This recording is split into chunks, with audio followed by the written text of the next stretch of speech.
ஜனவரி 27. தலைப்பு ஆவியானவருக்கு விரோதமான பாவம். ஆதலால் நான் உங்களுக்கு சொல்லுகிறேன், எந்த பாவமும் எந்த தூஷணமும் மனுஷருக்கு மன்னிக்கப்படும், ஆவியானவருக்கு விரோதமான தூஷணமோ மனுஷருக்கு மன்னிக்கப்படுவதில்லை. மத்தேயு 12:31. வெளிச்சத்தையும் ஸ்லாக்கியங்களையும் எச்சரிப்புகளையும் தாழ்மையுள்ள வேண்டுதல்களையும் பெற்றிருந்தும் தேவனிடம் தங்களை முழுமையாக ஒப்படைப்பதற்கான எந்த ஒரு தீர்க்கமான முயற்சியையும் செய்யாதவர்களுக்கு இந்த வரிகளை குறிப்பிட நான் விரும்புகிறேன். இவ்வாறு செய்வதற்கு நீங்கள் பயப்பட வேண்டும்.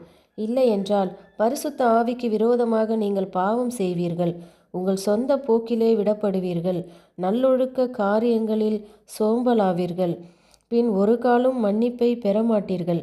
சாத்தானின் பள்ளியில் நீண்ட காலம் பயிலுவதற்கும் மனம் மாற்றமும் சீர்திருத்தமும் சாத்தியமில்லாமற் போகக்கூடிய தொடர் நடவடிக்கைகளில் ஈடுபடுவதற்கும் நீங்கள் ஏன் உங்களை அனுமதிக்க வேண்டும்? கிருபையின் முன்மொழிவிற்கு ஏன் எதிர்த்து நிற்கிறீர்கள்? பெற்றுக்கொள்வீர்கள் என்பதால் வாஞ்சித்ததை கட்டாயத்தினால் தேவன் உங்களுக்கு கொடுக்கும் வரைக்கும் என்னை தனிமையில் விடுங்கள் என கூறுவது ஏன்? தேவனுடைய ஆவியை எதிர்த்து நிற்பவர்கள் என்றாவது ஒரு நாள் எதிர்காலத்தில் மனம் திரும்பி விடுவோம் என்று நினைக்கிறார்கள். சீர்திருத்தம் அடைவதற்கு ஒரு தீர்க்கமான அடியை எடுத்து வைக்க ஆயத்தமாகும் போது மனம் திரும்புதல் அவர்களுடைய சக்திக்கு அப்பாற்பட்ட ஒன்றாக இருக்கும். தங்களிடம் சத்தியம் இருக்கையில் அவ்வெளிச்சத்தில் நடக்க மறுப்பவர்களுக்கு இருளானது அவர்களுடைய வெளிச்சம் மற்றும் ஸ்லாக்கியங்களுக்கு சமமாக இருக்கும். பரிசுத்த ஆவிக்கு விரோதமான பாவத்தை ஏதோ மர்மமான விவரிக்க முடியாத ஒன்றாக எவரும் பார்க்க வேண்டிய அவசியமில்லை. மனம் திரும்புவதற்கான அழைப்பு கொடுக்கப்பட்டும் அதற்கு பதிலளிக்காமல் தொடர்ந்து விடாப்பிடியாக மறுக்கும் பாவமே பரிசுத்த ஆவிக்கு விரோதமான பாவமாகும்.